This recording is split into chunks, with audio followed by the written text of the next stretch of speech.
sa bahagi ng Espanya Boulevard. Magkakaiba yung pananaw ng mga kababayan natin doon sa panukala na magkaroon na rin ng bus carousel magmula sa Quezon Avenue, Luzon, Quezon hanggang dito sa kahabaan ng Espanya Boulevard, sakop na ng lungsod ng Maynila. Mga pasahero na nakausap natin, pabuk sila dahil mas maganda raw yun. Iwas disgrasya, alam na yung pagbaba sa mga lugar ng babaan at sakayan, at dagdag pa doon ay mas mapapadali yung kanilang pagsakay sa iba't ibang bahagi nito, lalo na yung mga estudyante at mga nagtatrabaho dito. Pero kung mga tsuper ng pampublikong sasakyan ang tatanungin, ayaw nila dahil bawas kita daw yan kapag nagkaroon ng bus carousel sa bahaging ito ng kahabaan ng Espanya Boulevard. Darito yung ilan. Yes, Kuya Mero. Ang tanong ko muna dyan, meron pa bang lulugaran yung kung maglalagay dyan ng bus lane? Edge, pagtawag dyan, carousel. Edge. Bus carousel. Oo. Ito. Diretsuhin kita. Isa sa mga tanong yan ng mga kababayan natin. Dalawang bagay ang tanong nila dito sa Espanya Boulevard.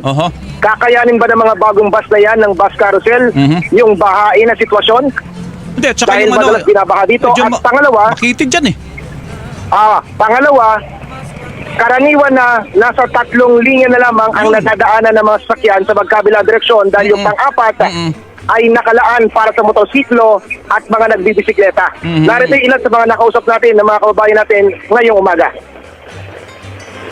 Apektado kami, mga jeep. Mawawalan ng pasahero. Ngayon pa lang nga, mahirap na eh. Mahirap pa kayang bus. Madidiskargan, alam nila yung daanan lang nila, nasa gitna. Pero mas maliit po ang Espanya. Nakikita niyo po ba wala magiging masyadong problema? Wala naman siguro. Para madisiplina rin sila. Yung mga Bus, oo. Hindi yung kung bilis-bilis minsan mag-ano.